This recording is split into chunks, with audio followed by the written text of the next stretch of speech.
Hello students, good morning to all of you and also your happy family. Dear students, I shall give all of you a lot of thanks for watching my videos and subscribe my channel. Dear students, first of all, I would like to tell you that now I shall say that really you are understanding what you shall have to do in this odd situation, and you are giving the value of your responsibility, and by the online, by the mobile, you are covering your study. It is your very big power. It means changing yourself. It is not a simple work, but you have changed yourself and your study had been come on the into the mobile, and you are covering it by your mobile with self. This is your best work. Okay, हम ये कहने का प्रयास कर रहे हैं कि आप जिस तरह से अपने स्टडी को, अपने लाइफ को वैल्यू दिए और एक ऐसी पढ़ाई को आप कवर कर रहे हैं जिसके लिए कोई कभी कल्पना भी नहीं किया होगा। क्या ऐसा भी कभी हम लोगों को पढ़ना पड़ सकता है?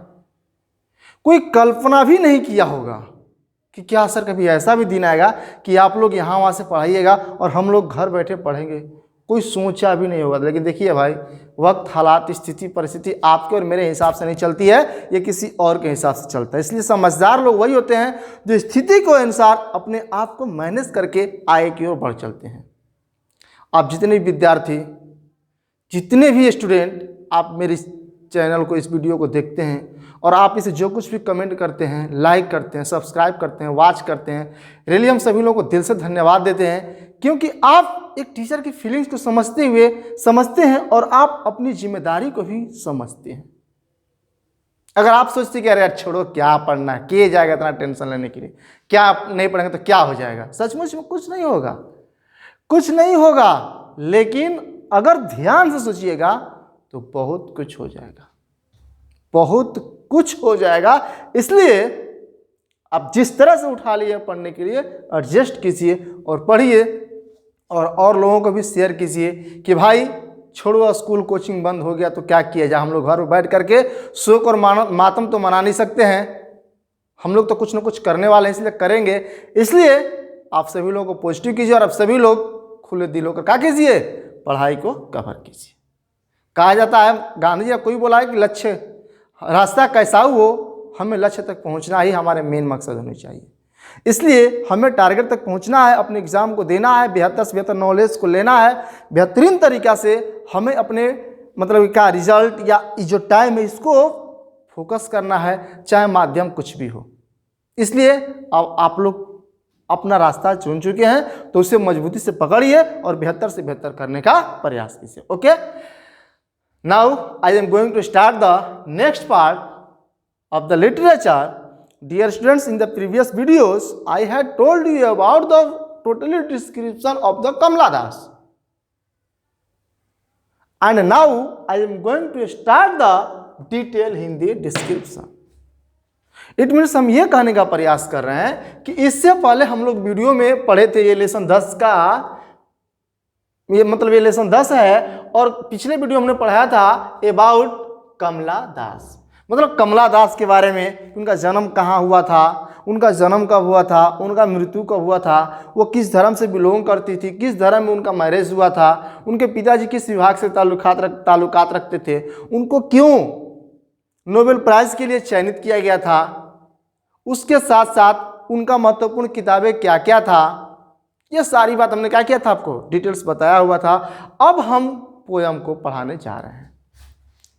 अब आप सभी लोग अपने माइंड को स्थिर कर लीजिए और ध्यान से देखिए कि क्या पढ़ाया जा रहा है। आप जब भी थोड़ा सा पढ़िए तो हम बोलते हैं भाई बार बार, आप यूं ही से मूवी की तरह या इंजॉयमेंट की तरह या एंटरटेनिंग की तरह मत पढ़िए। ये भाई एंटरटेनिंग एरिया नहीं है, ये टीचिंग एरिया है, ये टीचिंग है, और इसमें आपको मेहनत से पढ़ना पड़ेगा। अर्थात अपने पास कापी और कलम रखिए, साइड एंड नोट भी रखिए, जहाँ भी आपको मतलब कि प्रॉब्लम होता है वीडियो को पॉज भी कर सकते हैं या स्क्रीनशॉट भी लेकर, जैसे भी हो बेहतरीन कवर करते चलना है। ठीक, तो चलिए लेट्स स्टार्ट। यह हमने बोला था कि यह जो चैप्टर एक ऑटोबायोग्राफी भी हो सकता है। ऑटोबायोग्राफी मतलब कि आत्मजीवनी, अपने जीवन के बारे में। तो इस कविता के माध्यम से जो कमला दास जी वो क्या कहना चाह रही हैं, क्या दिखाना चाह रही हैं, अब हम लोग स्टार्ट करते हैं। ओके, तो वी स्टार्ट। देखिए, फर्स्ट कहा जा रहा है कि there is a house. It means कि देयर इज ए हाउस, एक घर है। नाउ, लेकिन अब का कहा जा रहा है कि नाउ मीन्स अब, फार अवे, वह घर है। अगर यहां पर कहे कि नहीं सर ये तो पास्ट की मैटर, आपको वाज होना चाहिए, तो नहीं, ये जो मैटर है आज की बात कहना चाह रही है लेखिका। वो कहना चाह रही है कि वो घर है, वो घर आज भी है। कौन सा घर? जिस घर में कवित्री कमला दास जी ने अपना बचपना गुजारा था, जिस घर में वो अपनी एक ऐसी अवस्था को बिताया था जिस समय उनकी सेंसिबिलिटी, पढ़ने की क्षमता, अंडरस्टैंडिंग बहुत ही वीक था, बहुत ही कमजोर था। तो आज उनको वो घर, जैसे कि हर किसी को वो याद आएगा या ऐसा कुछ भी होता है, वो नज़ारा, वो तस्वीर, वो चीज़ बीत जाता है, लेकिन कभी कब किस दृष्टि में वो दिमाग में आने लगता है ये पता भी नहीं चलता है। तो कहने का मतलब ये है कि देयर इज ए हाउस, वो घर है। नाउ मीन्स अब, फार अवे, लेकिन अब वो घर क्या हो गया है? वो घर दूर हो चुका है। वेयर, जहां पर वंस, एक बार, आई रिसीव्ड लव। देखिए यहां पर रिसीव्ड V2 आ गया ना, it is the indicator of past tense. तो यहां पर यह कहा जा रहा है कि देयर इज ए हाउस, वह घर है, अभी भी वो घर है। नाउ अब, फार अवे, वो दूर हो गया है। वेयर, जहां पे, वंस, एक बार, आई रिसीव्ड लव, जहां मैं एक बार अपनी प्रेम को प्राप्त किया था। ये किस प्रेम की बात कर रहे हैं? उस प्रेम का जो निश्चल, निष्भाव, एक वैसा प्रेम जो पिता और पुत्र का प्रेम होता है, जो बेटे और माता जी का प्रेम होता है, जो ईश्वर और भक्त का प्रेम होता है। यहां पर उस प्रेम की बात कह रही हैं लेखिका, कवित्री बोल रही हैं कि मैं एक बार, एक समय, एक प्रेम का जिंदगी गुजारा था। वो दृश्य हमें आज भी याद आ रहा है। वो समय, वो बिताया गया दिन आज भी हमें क्या हो रहा है? याद आ रहा है। कौन सा दिन? तो वो दिन जहां पर मैं बचपना में अपने दादी माँ के साथ बिताई थी। That woman died. देखिए यहां पर दैट आया किसके लिए? यहां पर हम दैट को बोलेंगे तो ये डिमोन्स्ट्रेटिव एडजेक्टिव कहलाएगा। अर्थात कहने का मतलब ये है कि दो होता है, एक होता है डिमोन्स्ट्रेटिव प्रोनाउन, एक होता है डिमोन्स्ट्रेटिव एडजेक्टिव। तो अगर होता है that is your pen, that is your pen, that के साथ नाउन अटैच नहीं है तो दैट इज प्रोनाउन। लेकिन जब यहां पर नाउन अटैच हो गया तो दैट वुमन, यहां पर कह रहा है कि डिमोन्स्ट्रेटिव एडजेक्टिव, वह औरत। कौन औरत? जिस औरत के साथ ये अपनी बचपना गुजारी थी, आज औरत की स्थिति क्या हो चुका है? डेड, मर चुका है। वो औरत मर चुकी है। अर्थात हम लोग पढ़े थे या फिर से पढ़ा देंगे पोयम में, हिंदी के पोयम में, कि सब कुछ मर जाता है, फूल मर जाता है लेकिन उसकी महक नहीं मरती है। दुनिया में अलाउद्दीन खिलजी, पद्मावत जैसी रानी, भगवान राम, ऐसे ऐसे लोग आए लेकिन सभी लोग चले गए, मरे न कीर्ति, किसी की कीर्ति मरती नहीं है। वो कीर्ति अर्थात कवित्री कह रही हैं कि वो जो महिला थी वो महिला मर चुकी है, लेकिन जो वो घर था, जिस घर में मैं जीती, जिस घर में मैं समय बिताई थी, वो घर आज भी है। वो घर आज भी है क्योंकि वो नॉन लिविंग थिंग है और उन्हों की आयु हमारे हिसाब से स्थिर नहीं होता है। Okay, the house with Drew, लेकिन अब वर्णन कर रही हैं द हाउस विथ ड्रू, जो घर है वो पूरी तरह से बदल चुका है इनटू साइलेंस, अ स्नेक मूव्ड एमॉन्ग बुक्स। देखिएगा थोड़ा सा यहाँ पर सेंटेंस कैसे कैसे लिखा, यहाँ पर विथ ड्रू इनटू साइलेंस, यहाँ तक एक पार्ट हुआ, और स्नेक मूव्ड, सांप घूमते थे, यहाँ पर है अमॉन्ग बुक्स। ये मत अलग से मत समझिएगा, ये सेंटेंस का ही पार्ट है, अमॉन्ग बुक्स, किताबों के बीच में। तो यहाँ पर आपको बात समझना होगा, सर ये क्या कह रहा है, सांप किताब, व्हाट इज दिस। तो यहाँ पर देखिए आपको हम ये बताते हैं, कहने का मतलब ये है कि कवित्री कह रही है कि जिस घर में जब मैं रहती थी तो घर काफ़ी खूबसूरत था, बड़ा अच्छा लगता था, अच्छी अच्छी किताबें थी, अर्थात वहाँ पर लाइब्रेरी का भी व्यवस्था था, बहुत खूबसूरत। क्या घर था, जैसे झिलमिल सितारों का आंगन होगा, रिमझिम बरसता सावन होगा, झिलमिल सितारों का आंगन होगा, रिमझिम बरसता सावन होगा, ऐसा सुंदर सपना अपना जीवन होगा, झिलमिल सितारों का। कहने का मतलब ये है कि एक ऐसा खूबसूरत घर जो आज याद बन करके उनके दिल में बसा हुआ है। तो वो कह रही है कि द हाउस विथ ड्रू, वो जो घर था वो घर बदल गया है इनटू साइलेंस। आज वो घर पूरा शांत, खामोश, एकदम वहां पर आज कोई जीव जंतु भी नहीं जाता। अगर इंसान जाए भी तो सोचना पड़ेगा कहीं इधर उधर से कहीं कुछ। और क्या हो गया है कि स्नेक मूव्ड, जो सांप है वो सांप घूमते हैं कहां पर, अमॉन्ग बुक्स, अर्थात उन किताबों पर। कहने का मतलब ये है कि जो किताब थी अब वो रखी वहाँ का स्थान इतना डर्टी हो चुका है, इतना वहाँ का स्थान डर्टी, पूरी तरह से बैडनेस हो चुका है कि वहाँ पर सांप वगैरह घूमा करते हैं। मतलब इससे सिद्ध होता है कि जो जगह था वो थोड़ा सा फॉरेस्ट एरिया में जा सकता है, जंगली एरिया में जा सकता है। और जो कवित्री थी जब वहाँ बचपना में रहती थी तो वो जगह उनको बहुत ही अच्छा लगता था, और जहाँ पर वो रहती थी वहाँ पर एक अच्छा खासा लाइब्रेरी का व्यवस्था था, पुस्तकालय का व्यवस्था था, बहुत कुछ किताबें थी। लेकिन अब पूरी तरह से बदल चुका है, स्थिति अलग हो चुका है, और स्थिति ऐसा हो चुका है कि वो घर में आज शांति रहता है, शांत। उस घर में चारों तरफ सांप वगैरह घुमा करते हैं। आज उस घर में इतना डर्टीनेस है कि उस घर में किसी को जाने का हिम्मत भी नहीं करता है। आई वॉज देन, अब आई अपने लिए बोल रहे हैं कि आई वॉज देन, तब की अगर मैं बात करूं, उस समय की बात करूं तो टू यंग टू रीड। देखिए यहां पर इनको रीड क्यों कहना पड़ा,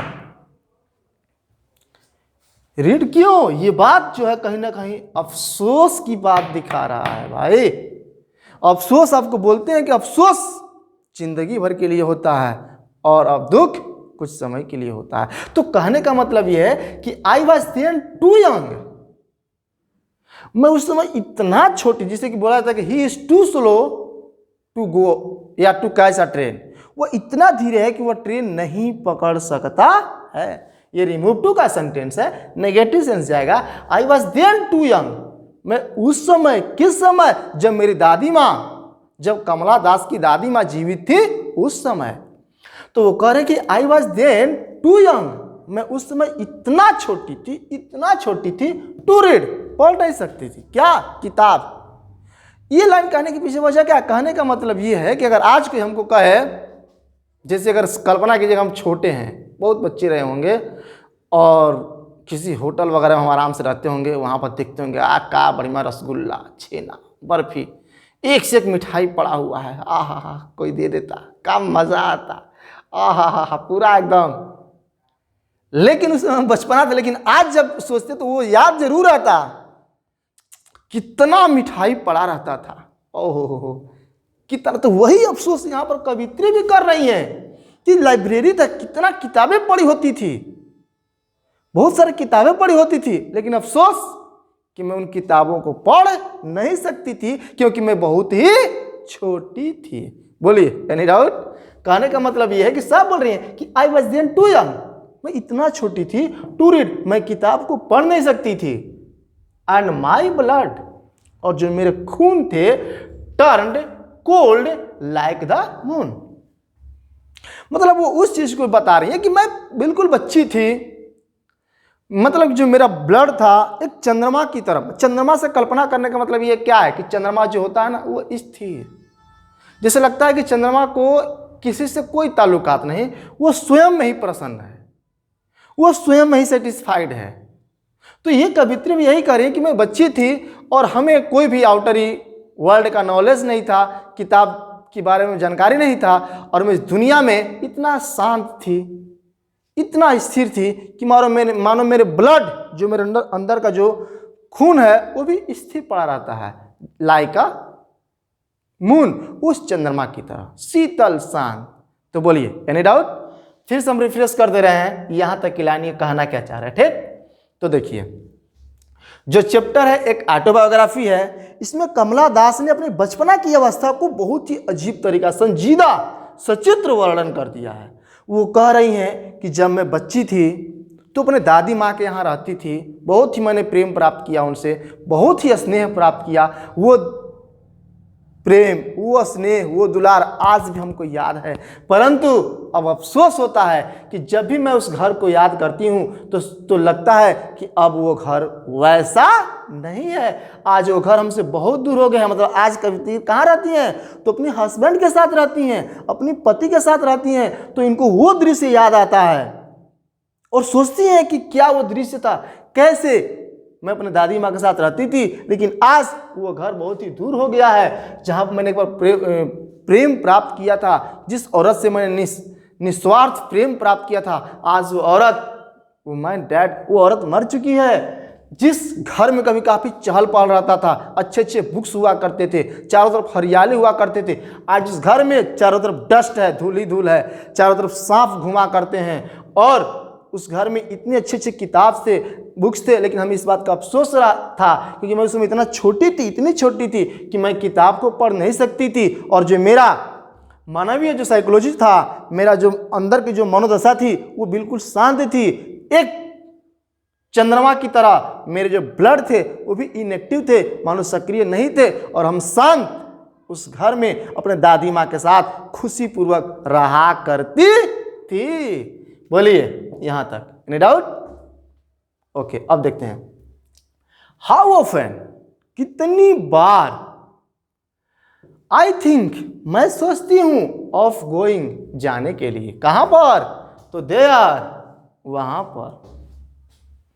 कहने का मतलब यह है कि कवित्री सोच रही है कि बहुत बार इच्छा करता है कि थोड़ा सा मैं जाकर वहां का दृश्य देखूं, वहां पर मैं जाकर थोड़ा सा वहां का मैं क्या करूं, नजारा देखूं कैसा है। To peer through blind eyes of windows या just listen to frozen ear. यहां पर देख क्या कह रही है, यहां पर थोड़ा सा कल्पना किया गया है कि मैं उस घर में जाती, उस घर में जाकर के टू पियर, झांकती, देखती, थ्रू ब्लाइंड आइज, एक आंखों से, ऑफ विंडोज, मतलब कि कहने का यहां पर देखिए ब्लाइंड आइज ऑफ विंडोज का सारा लिया गया है। यहां पर कहने का हम लोग पढ़ते हैं कि द वाटर ऑफ गंगा, मतलब कि गंगा का पानी। द पेन ऑफ महेश, मतलब महेश का कलम। तो यहां पर है कि ब्लाइंड आइज ऑफ विंडोज, खिड़कियों की अंधी आंखें। कहने का मतलब क्या कि वो कहना चाह रही हैं कि जो खिड़कियां थी, वो जो खिड़कियां अंधी आंखें, मतलब जो खिड़कियां बंद हो चुकी हैं, जो आज वो खिड़की कभी ओपन रहता था, वहां से प्राकृतिक हवाएं आती थी, लेकिन आज वो खिड़की क्या हो चुका है, क्लोज, बंद हो चुका है। मतलब कह रही हैं कि मैं जा करके उस बंद खिड़की से, उस टूटे हुए खिड़कियों से मैं झांकती, देखती, अंदर का तस्वीर देखती, या जस्ट, या लिसन, सुनती, टू फ्रोजन एयर, जिसे आप सुने होंगे फ्रिज। फ्रिज में क्या होता है, जमना। तो कहना चाह रही है कि फ्रोजन एयर, हम उन हवाओं को सुनती, मैं उन हवाओं को महसूस करती जो हवा शांत पड़ा हुआ है। जैसे कहने का मतलब ये है कि जिस घर में कोई रहता है तो उस घर का रौनक ही एक अलग होता है, और जिस घर में कोई नहीं रहता है, ताला चाबी हमेशा बंद रहता है, तो उस घर का रौनक ही कुछ और होता है। एक अजीब सा दृश्य हो जाता है। जैसे सपोज दैट कि कोई घर है और बहुत दिनों से बंद है, आप एक एक जाते हैं, रात को अकेले ही रहते हैं, देखते हैं कहीं कुछ इधर उधर तो नहीं ना है, माहौल पूरा शांत स्थिर सन्नाटा छा चुका है। तब 11-12 बजे जब किधर से वहाँ या कुछ आवाज़ आता है तो आपके अंदर एक अजीब सा फाइट होने लगता है, चलने लगता है, डीएच लावारेंस की तरह। तो कहने का मतलब ये क्यों कि वो दृश्य बदल चुका, लेकिन जब लोग रहते हैं तो वही घर एक अजीब सा साइकोलॉजी में बदल जाता है।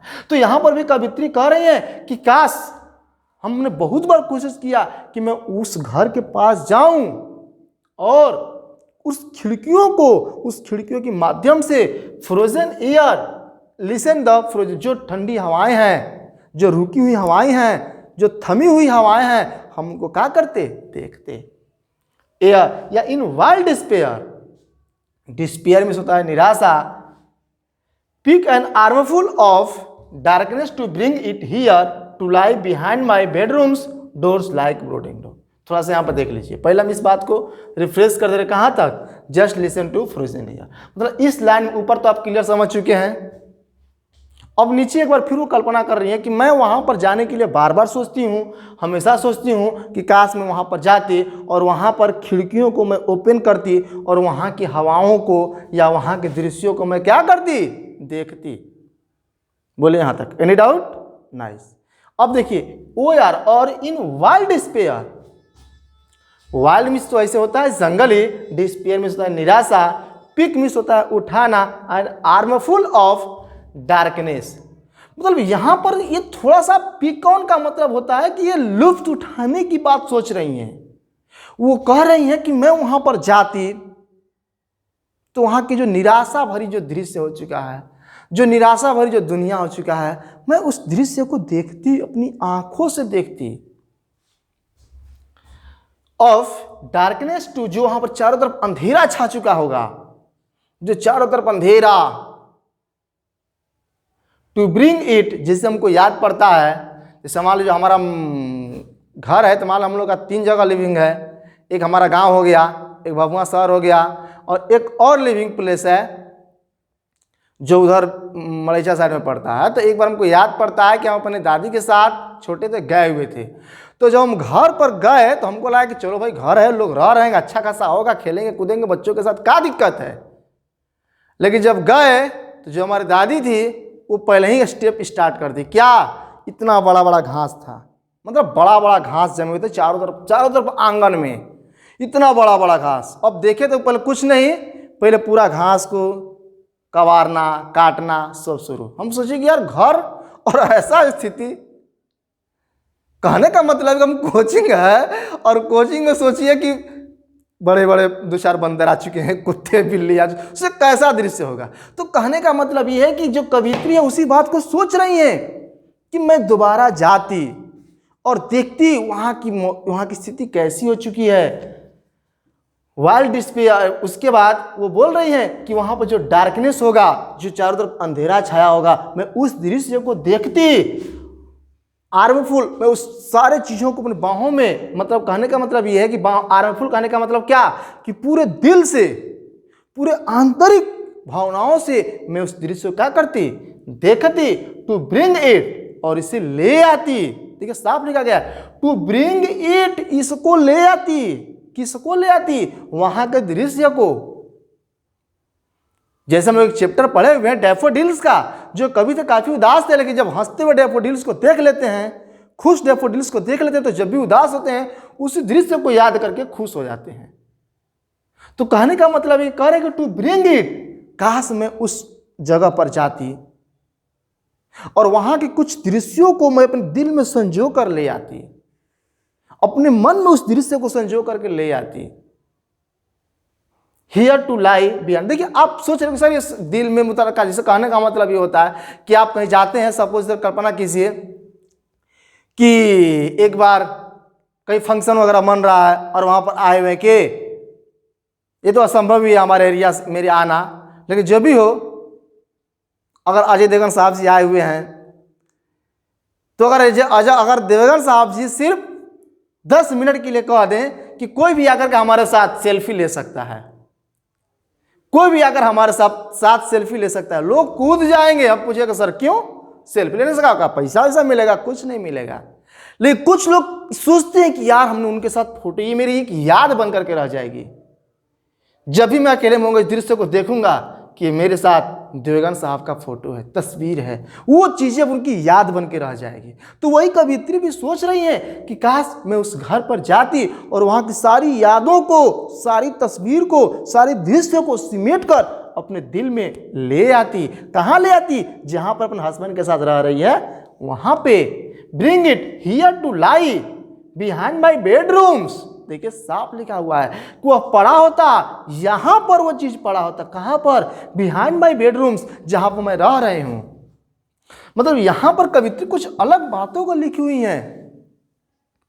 लाइक ए ब्रूडिंग डॉग, देखिए आप साफ लिखा, लाइक ए ब्रूडिंग डॉग।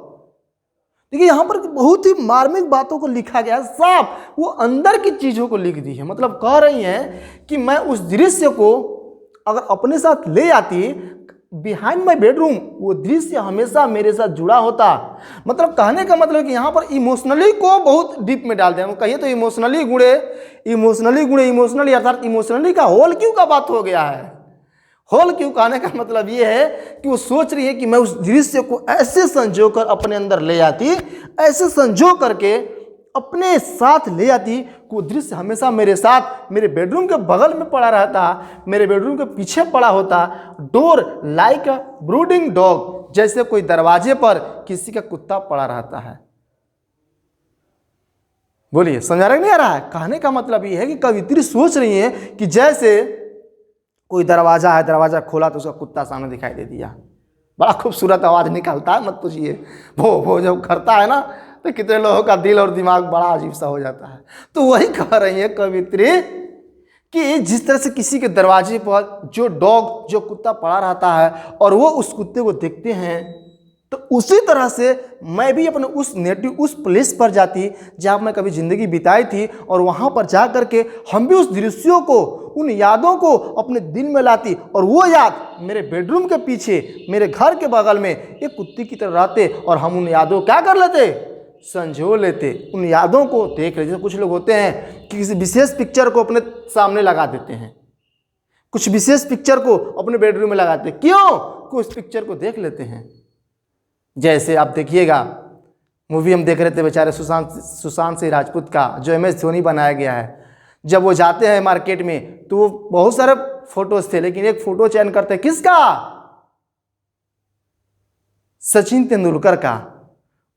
उनका फोटो सेलेक्ट करते, क्यों? कि एक खिलाड़ी को ही लाइक कर सकता है भाई, इसलिए क्यों सेलेक्ट करते हैं? क्या सचिन जी आएंगे उनको सिखाने के लिए, सपना में आएंगे भगवान की तरह? ऐसा नहीं है। लेकिन वो तस्वीर उनके सामने लग गया, ये किसका तस्वीर है? सचिन की है। हम भी सचिन की तरह क्या करेंगे? बन करके दिखाएंगे। भाई कुछ भी कहिए, सचिन बहुत सारे लोगों का आदर्श रहा है, और कोई ऐसा खिलाड़ी नहीं होगा जो एक बार जब आगे लाइफ में बढ़ता होगा तो सचिन की तस्वीर को दिल से देखता नहीं होगा। ये होती है तस्वीरों को देखना, चीज़ों को देखना। अगर आप लाइफ में विनर्स बनना चाहते हैं तो अपने सामने 10 सफल लोगों का तस्वीर चिपका दीजिए, दुनिया कोई नहीं आपको रोक पाएगा। अगर आप लाइफ में एक्टर बनना चाहते हैं तो 10 एक्टर को चिपका दीजिए। अगर आप लाइफ में बड़े बड़े बिजनेसमैन बनना चाहते हैं तो उनको चिपका दीजिए। अगर आप लाइफ में बड़े बड़े किसान बनना चाहते हैं तो उनको चिपका दीजिए। बड़े डॉक्टर बनना चाहते हैं, क्योंकि वो क्षणिक मोटिवेशन धीरे धीरे अस्थायी हो जाता है, और वो चीज़ हमें एक नई हवा देने लगता है। तो यहाँ पर भी कवित्री भी वही कल्पना कर रही है कि काश मैं वहाँ पर जाती, उस यादों को संजो करके अपने अंदर रख लेती, और हर क्षण मैं उसे याद करती रहती। जैसे कोई किसी डॉग उसको, कुत्ते को देखता रहता है, मैं भी उसे, उस यादों को, उस तस्वीर को, उस दृश्य को देखती रहती। ओके, मतलब यहाँ पे ये भी हो सकता है कि कवित्री ऐसा भी सोच सकती है कि मैं वहाँ पर जाती, वहाँ से कुछ 2-3 तस्वीरें ले आती, उस तस्वीर को ही अपने बेडरूम के बगल में रख देती और उस तस्वीर को ही मैं क्या करती, देखती, और उस तस्वीर को देख करके मैं अपने पुराने यादों को जीवित कर लेती। हो गया? आगे देखिए, यहाँ तक बोलिए कोई डाउट है? मतलब फर्स्ट में बोल दिया गया कि आज वो पहले बचपना में कहाँ रहती थी, आज वो घर का स्थिति क्या हो गया है, आज उस घर में सांप वगैरह घुमा करते हैं, क्यों घूमते हैं, कवित्री को उस घर की याद क्यों आ रही है, उस घर में जो महिला थी आज महिला की स्थिति क्या हो गया है, उस समय कवित्री की किताबों को पढ़ने में असक्षम क्यों थी, और उसके बाद बोल रही हैं कि आज इस घर की मनोदशा कैसी हो गई है। उसके बाद बोल रहे हैं कि हम वहाँ पर जाते, वहाँ के दृश्य को देखते, वहाँ की तस्वीर को देखते, वहाँ की तस्वीर को, वहाँ के दृश्य को याद करके अपने दिल में लाते और अपने बेडरूम के बगल में उसको रखते और हम उस याददाश्त समय को हमेशा याद करते। तो बोले यहाँ तक कोई दिक्कत है? Any doubt? ओके, अब आगे देखते हैं। अब यहाँ से डॉट डॉट कहने का मतलब कि और कुछ यादें हैं, और कुछ सोच रही हैं कि काश ऐसा हो जाता, काश ऐसा हो जाता। You can not believe darling, कहने का मतलब ये कि डार्लिंग विशेष रूप से डियरेस्ट, तो यहां पर जो डार्लिंग है ये अपने हस्बैंड को बोल रही हैं कि you can not believe darling, can you. देखिए आप बताइए सेंटेंस कहां का चला गया, नियम दिखाए तो यहां पर क्वेश्चन मार्क होना ही चाहिए, वैसे बुक्स में छोड़ दिया गया है, लेकिन क्या कहना चाह रही है कि you can not believe darling, can you. बोलिए किसका सेंटेंस हो गया? तो सेंटेंस सीधे चला गया क्वेश्चन टैग में, अर्थात you can not go there, can you मतलब एक सेंटेंस नेगेटिव है तो इसका आंसर अफर्मेटिव बनेगा, अर्थात you can't believe darling, can't you, तुम विश्वास नहीं कर सकते हो, नहीं कर सकते हो ना। अर्थात कहने का मतलब यह है कि जहां पर कवित्री अपने हस्बैंड से कह रहे हैं कि देखो आप नहीं विश्वास कर सकते हैं क्या, दैट की आई लिव्ड, मैं रही हूं, इन सच ए हाउस, ऐसे घर में। बोलिए कोई डाउट? ऊपर की जो बात था वो अपने बारे में बोल दी, जो कुछ भी कहना था घर के बारे में बोल दी, यादों के बारे में बोल दी। अब वो क्या बोलने जा रही हैं? अपने हस्बैंड को बोल रही हैं कि मेरे डार्लिंग आप इस बातों को विश्वास नहीं करोगे ना, या नहीं करोगे, दैट की आई लिव्ड, मैं रहती थी, past independence, I lived in such a house, ऐसे घरों में, एंड वाज प्राउड, लेकिन हमें उस घर में रहने का अफसोस नहीं था, हमें उस घर में रहने का बहुत ही गर्व था, बहुत ही गर्व था। आज मैं उस पर गर्व महसूस करती हूं कि मैं उस, जैसे किसी ने बोला है कि यही वह देश है जिसका सदा हम जय मनाते हैं, समर्पण प्रण करते हैं, नमन का गीत गाते हैं, या कुछ ऐसी कुछ कविता है कि जहां पर देवत्व भी करते मनुष्य के पुत्र का बंधन। मतलब ये धरती, ये भारत माता इतना धन्य भूमि है कि यहां पर देवता लोग भी जन्म लेने के लिए तरसते हैं, अर्थात हम इस धरती पर, इस मिट्टी पर, इस देश में पैदा होकर के अपने आप को बहुत ही गर्व महसूस कर रहे हैं। तो यही बात कवित्री भी कह रही है कि वह घर मेरे डार्लिंग आप नहीं विश्वास कर पाओगे, आप नहीं सोच पाओगे कि मैं कभी वैसे घर में रहती थी। कहने का मतलब है कि जो आज जो कवित्री, जाहिर सी बात है कि इनका थोड़ा सा लिविंग स्टैंडर्ड है वो थोड़ा सा हाई हो चुका होगा। आज 4 व्हीलर होगा, अच्छा खासा मकान होगा, आज सब कुछ एक घर मकान के नीचे टाइल्स लगा होगा, ऊपर जहाँ नहीं चाहिए वहाँ भी 2-4 बल्ब लगे होंगे, जहाँ ज़रूरत नहीं है वहाँ भी 2-4 कूलर रख दिया गया होगा। ठीक, तो आज एक अजीब सा स्थिति हो गया होगा, लेकिन कल की बात याद रखिए भाई, दोनों अपने जगह है। अगर एक तरफ शहर का चकाचौंध है तो दूसरे तरफ जंगल की महान शांति है, दोनों में से कोई भी कम नहीं है अपने अपने जगह पर। तो कवित्री इतना सारा कुछ होने के बाद कह रही है अपने हस्बैंड से कि देखिए आज हम जितना हो, जो कुछ भी इतना बड़े ऐसे घरों में रहते हैं, लेकिन जिस समय अपने दादी माँ के यहाँ रहती थी वो घर बहुत ही टूटी फूटी थी, लेकिन आज भी हमें उस घर में रहने का बहुत ही अपने ऊपर गर्व हो रहा है, बहुत ही खुशी महसूस हो रहा था कि मैंने वैसे घर में जिंदगी बिताई थी, एंड लव्ड, और मैं उस घर से काफी प्रेम भी करती थी। जिस चीज में जहां पर ये दोनों शब्द आ जाता है वो अजीब सा होता है, जैसे हमारे पिताजी एक बहुत बड़े डॉक्टर हैं, गर्व है, लेकिन उनसे प्रेम नहीं है तो उतना मज़ा नहीं आता है। लेकिन हमारे पिताजी बहुत ही बड़े डॉक्टर हैं, हमारे पिताजी बहुत बड़े इंजीनियर हैं, हमारे पिताजी बहुत ही बड़े गायक हैं, हमारे पिताजी बहुत ही बड़े साइंटिस्ट हैं, बहुत बड़े हैं, उस बात को गर्व है। लेकिन I loved my father very much, मैं अपने पिताजी से बहुत प्रेम करता हूं। अगर दोनों बात आ गया तो फिर एक अलग सा उसमें सुकून मिलता है, एक अलग सा उसमें खुशियां मिलता है। तो यहीं पर कवित्री भी बोल रही है। देखिए ये दोनों बात लिखने की वजह क्या था, नहीं छोड़ सकती थी एक बार, लेकिन उन्हें पूरा लिखा और उतना ही नहीं पूरा डॉट डॉट भी कर दिया है। मतलब बोल रहे हैं कि देखिए मैं जिस घर में रहती थी उस घर से आज मुझको वैसे ही प्रेम है, काफी प्रेम है, और उस घर में होने का, रहने का मुझे काफी गर्व है।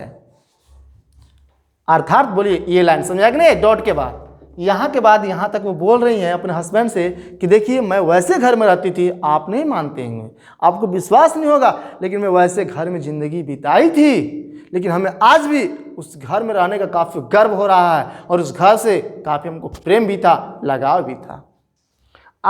मैं हु हैव लॉस्ट, लेकिन आज मैं क्या करती हूँ, I who have lost my ways, आज मैं वो सब कुछ खो दी हूँ। And beg now at strangers door, सोचिए, and my ways, I who have lost my ways, मैं वो सारा तरीका खो दी हूँ।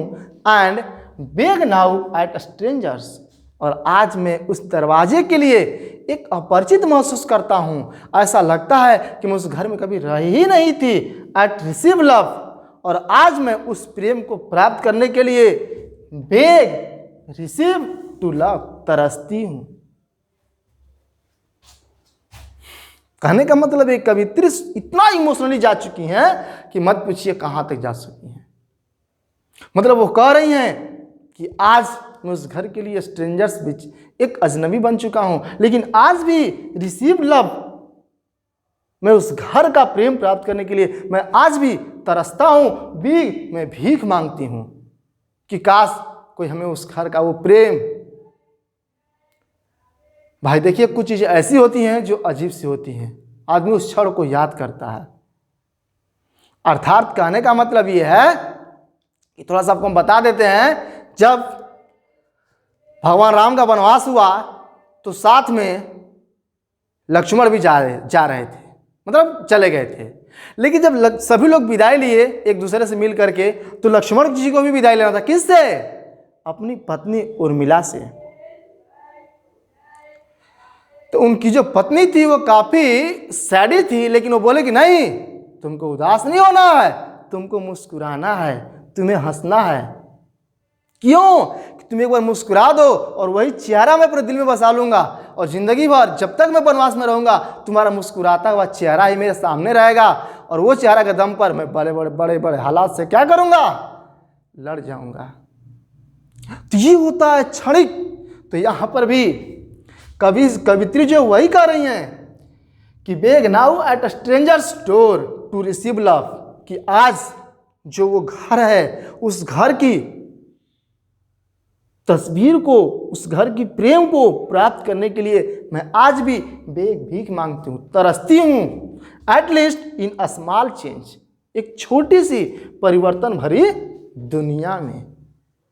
मतलब कि यही कवित्री का पूरा सारांश, मतलब लास्ट में कवित्री यही कहना चाह रही है कि बहुत कुछ बदल गया, बहुत कुछ चेंजिंग हो गया, लेकिन जो कल की जो प्रेम था, जो कल की जो सादगी थी, जो कल की जो पाक पवित्रता या स्वच्छता था, जो कल की निर्मलता थी, आज इस तड़क भड़क दुनिया में गुम हो चुका है। तो कवित्री यही कहना चाह रही हैं कि आज काश में वो शांति, वो दादी माँ का प्रेम, वो घर, वो द्वार, वो दरवाजे फिर से हमें पुनः मिल जाते, लेकिन अब वो ऐसा होने वाला नहीं है क्योंकि समय बदल चुका है। तो बोलिए पूरा कविता का सारांश, पूरा कविता का डिटेल समझ में आया? Any doubt? अगर आप अच्छे स्टूडेंट होंगे तो आप एक काम करेंगे, बता दे रहे हैं आपको, जो भी कविता पढ़ाया थी आप एक बार ध्यान समझिए, उसके बाद अपने बुक्स को अपने पास रखिए और अपने दम पर उसका हिंदी लिखने का प्रयास कीजिए। जो भी आपको डाउट होगा, प्रॉब्लम होगा, आप मेरे व्हाट्सएप पर कर सकते हैं। आपको हमेशा बताते हैं, जैसे मेरा व्हाट्सएप नंबर है 95 25 39 90 13। देखिए ये मेरा व्हाट्सएप नंबर है और हम इस पर पर डे बच्चों को SW देते हैं, सॉल्यूशन कराते हैं और लगभग 15-20 दिन पर टेस्ट भी होता रहता है। जैसे बोला गया है कि लगभग 100 क्वेश्चन का टेस्ट लिया जाएगा, लेकिन व्हाट्सएप से ही लिया जाएगा। भाई हमारे पास उतना फैसिलिटी नहीं है, हम बड़े टेक्नोलॉजी का हेल्प नहीं ले सकते हैं, इसलिए व्हाट्सएप का आपको हम हेल्प लेते हैं। जो भी मटेरियल्स होता है आपको हम व्हाट्सएप पर कर देते हैं, ग्रुप में भेज देते हैं और आप लोग पर्सनली बनाकर क्या कर देते हैं, हमको आंसर भेज देते हैं और कॉपी चेक करके आपको ग्रुप में आंसर भेज दिया जाता है। तो जो बच्चे अगर इसका लाभ उठाना चाहेंगे, आप भी इस व्हाट्सएप नंबर से ऐड हो सकते हैं। आप लिख करके भेज दीजिए, सर मेरा नाम को, नंबर को ऐड कर लीजिए, ये मेरा नाम है, तो ऐड कर जो भी इन्फॉर्मेशन होगा आप तक क्या हो जाएगा, पहुंच जाएगा। इसलिए आप आराम से अपने पढ़ाई को क्लियर कवर करते हुए चल सकते, लेकिन जो भी पढ़िए ठोस और क्लियर पढ़िए। ओके, समय बिताने से कुछ फायदा नहीं है। Thanks to all of you and in the last I would like to tell you that if my videos has been liked by you, so please subscribe my channel, and if you are new students then you can also share your matters to the another your close friend, and you can say him कि you can join this channel, read upon this your 12th study in a complete way without any hesitation. And along with this, I would like to tell you that if you will have any problem, comment your problem. Really, I shall try to solve your comment. Okay? And along with this, in the last, I shall give a lot of thanks to all of you for watch my videos. Remain happy at your house. Have a nice day. That's last.